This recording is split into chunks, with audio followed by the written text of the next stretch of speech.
আসসালামু আলাইকুম, সবাই কেমন আছেন? আলহামদুলিল্লাহ আমরাও ভালো আছি। তো আম্মু হচ্ছে কয়েকদিন আগে একটা পার্সেল অর্ডার দিয়েছিল, 3টা ড্রেস অর্ডার দিয়েছিল, একটা আমার খালাতো বোনের আর একটা আম্মুর। তো এই যে ডেলিভারি ম্যান চলে এসেছে, খুব তাড়াতাড়ি দুপুরে চলে এসেছে, বিকালে আসার কথা ছিল। তো আমি ছিলাম না, আমি স্কুলে গিয়েছিলাম। যদি বিকালে আসতো তাহলে হয়তো আমি ভিডিও করে দিতাম। তো আম্মুই ভিডিও করতেছে একা একা, এই যে ডেলিভারি ম্যান খুলতেছে। তো এই যে দেখেন, 3টা ড্রেস অর্ডার দিয়েছিল, আম্মু খুলেও দেখতে পারেনি, সামনে থেকে যেটা দেখছে ওটাই ভালো লেগেছে। কম দামি হিসেবে কাপড়গুলো মোটামুটি ভালোই ছিল। তো এই যে 3টা এখন প্যাকেজ করে দিচ্ছে, দেখা শেষ। আমি থাকলে হয়তো সুন্দর করে ভিডিও করে দিতাম, কিন্তু আমি স্কুলে বিকালে আসার কথা ছিল, দুপুরে চলে আসছে, তো ভিডিও অত ভালো হয়নি। যাই হোক, আম্মু একা একা কষ্ট করে দাঁড়িয়ে থেকে করছে। তো এই যে 3টা প্যাকেজ করে দিচ্ছে। তো এই কাপড়গুলো নিতে চাইলে আপনারা অবশ্যই আমাদের ভিডিওর বায়োতে দেখেন, লিঙ্ক দেওয়া থাকবে, এই লিঙ্কে গিয়ে ওই আইডি থেকে আপনারা অর্ডার করতে পারেন।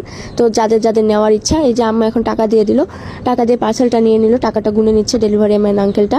তো এখন আম্মু পার্সেলটা নিয়ে হাতে কি করছে দেখিচ্ছে, কিরকম সুন্দর, ভারী আর অনেক সুন্দর ছিল কাপড়গুলো, মোটামুটি ভালোই ছিল। তো এখন আঙ্কেলটা টাকা নিয়ে চলে যাবে। এই যে আঙ্কেলের অনেক ডেলিভারি আছে, আরও এর ডেলিভারি দেবে। তো আঙ্কেলটা চলে গেল। তো সবাই ভালো থাকবেন, আসসালামু আলাইকুম। আপনারা অবশ্যই এই কাপড়গুলো নিতে পারেন, কম বাজেটে অবশ্যই এই জামাগুলো নিতে পারেন, খুব ভালো।